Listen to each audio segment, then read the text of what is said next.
થરાદ ખાતે શ્રીરામ સેવા સમિતિ દ્વારા 35મી ભગવાન જગન્નાથની ભવ્ય શોભાયાત્રા નીકળી હતી, જેમાં ભગવાન જગન્નાથની શોભાયાત્રા રામજી મંદિરેથી નીકળી હતી।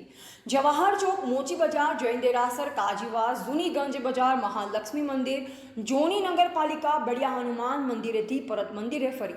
આ શોભાયાત્રામાં બેન્ડ બાજા, ઘોડા, બગી, ડીજે, નાસિક ઢોલ, ઘોડા, ઊંટ સહિત આ શોભાયાત્રામાં પ્રસ્થાનમાં સંત શ્રીરામ લખનદાસ બાપુ ચારડા, વિધાનસભા અધ્યક્ષ શંકરભાઈ ચૌધરી, પૂર્વ સાંસદ પરબતભાઈ પટેલ, કોંગ્રેસ જિલ્લા પ્રમુખ ગુલાબસિંહ રાજપૂત, ડીડી રાજપૂત, પૂર્વ ધારાસભ્ય માવજીભાઈ પટેલ, શૈલેષભાઈ પટેલ, પથુસિંહ રાજપૂત, અજયભાઈ ઓઝા, જગદીશસિંહ પરમાર, આંબાજી સોલંકી, મોગીલાલ પટેલ, દીપકભાઈ ઓઝા, ભગવાનભાઈ જોશી, પ્રધાનજી ઠાકોર, મદનલાલ પટેલ, હાજીભાઈ પઠાણ, પ્રવીણભાઈ વરણ, જયમીનભાઈ પ્રજાપતિ, પ્રતાપભાઈ સોની, સતારભાઈ મહેમાન સહિતના આગેવાનો મોટી સંખ્યામાં ઉપસ્થિત રહ્યા।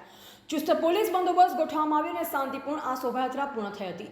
આ શોભાયાત્રાનું મુસ્લિમ સમાજ દ્વારા સ્વાગત કરવામાં આવ્યું હતું। આ શોભાયાત્રામાં અલગ અલગ જગ્યાએ ભક્તો દ્વારા આઈસ્ક્રીમ, ઠંડા પીણા, છાશ, સરબત સહિતના કેમ્પો કરવામાં આવ્યા। ભગવાન જગન્નાથની શોભાયાત્રામાં 110 પોલીસ કર્મચારી દ્વારા ચુસ્ત બંદોબસ્ત ગોઠવવામાં આવ્યો, જેમાં 1 એએસપી, 1 પીઆઈ, 4 પીએસઆઈ,